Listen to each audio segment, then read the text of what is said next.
So I ran the remote wire, the RCA jack. I ran this. I run the blue wire to the remote wire of the radio. It should be blue and white from the radio, and then I plug the RCA jack to the RCA jack audio output. If you have front, rear, or subwoofer, hook it up to a subwoofer if you have all three, but if you don't, just put on the rear. And right here I made a hole right here. You can see I'm gonna push the 4 gauge down up there and then go out front and pull it. Now beginning to take a flathead or a tool that you have and just pry this out a little bit.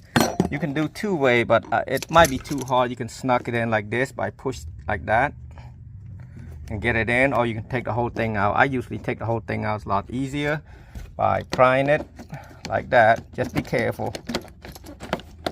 See, just keep moving it forward, and then you'll be able to pull that out. And then you can just go down there and put it under the carpet or right around here. I mean, you don't have much room right here. You don't want to cut that out. That's too much work.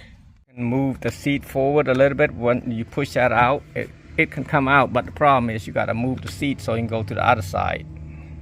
I run the wire like that, and then just pull it some more, and then hide it down here and snug it in here and put it back. This thing back was a challenge. There's a knot right there. You want to put that first, and you want to lift this and pull it up a little bit. That way you can fit it back in. Your best bet is probably not to take this out. Just run the wire down here and go up there.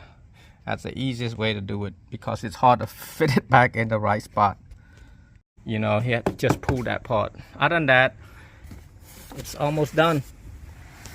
So I ran the remote wire, the RCA jack. I ran this. I run the blue wire to the remote wire of the radio.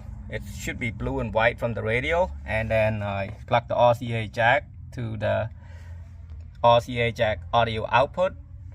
If you have front, rear, or subwoofer, hook it up to a subwoofer if you have all three, but if you don't, just put on the rear.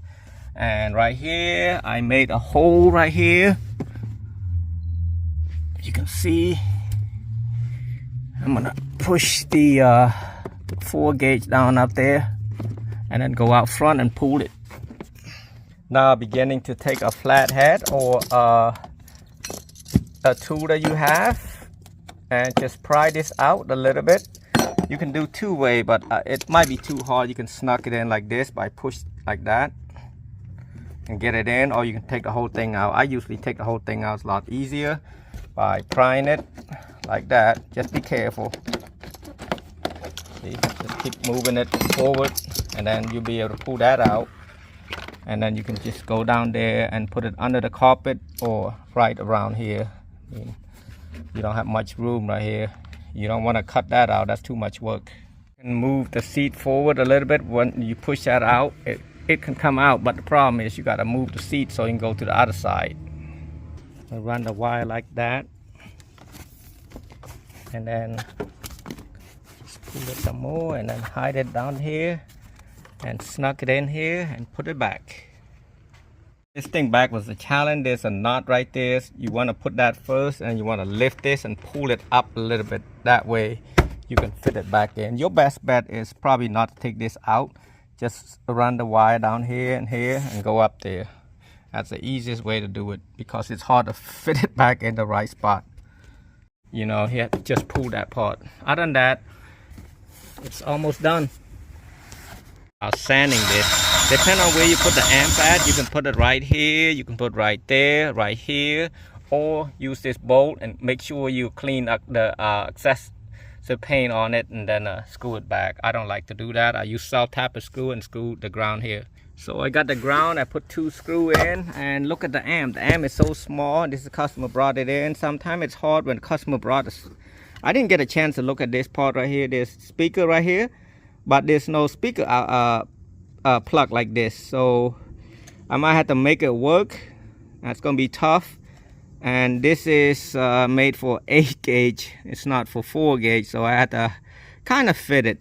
So you want to put the ground here, remote, that blue wire right here that I ran from there, hook it up to the remote, and then you got the power to the B plus, and then you got the ground to the G right there, and then you got positive and negative, and then you want to plug the RCA. Where's the RCA jack at? Oh no, she didn't have everything. So now we come to a problems. How you gonna do it if you don't have the shoot?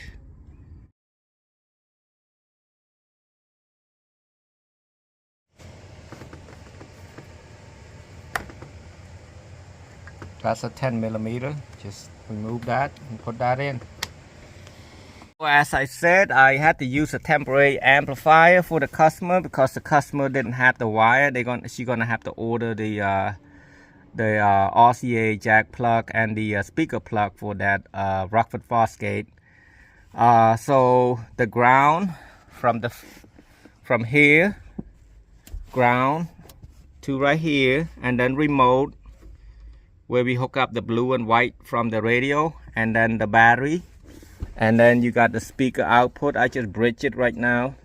And then the RCA jack, you want to plug it to the input. And here's you want a 10mm. And then run the wire to your fuse holder and then run it out there. Usually if it's my wire, I wrapped it with the wire loom. It's what the wire loom right there. It kind of keep it look neat. Or kind of like so, you know, basically it kind of hold the heat, well, not shield the heat. So but right there, that's what they brought, so that's what I'm gonna use. That's how I know it's my wiring or the customer wire.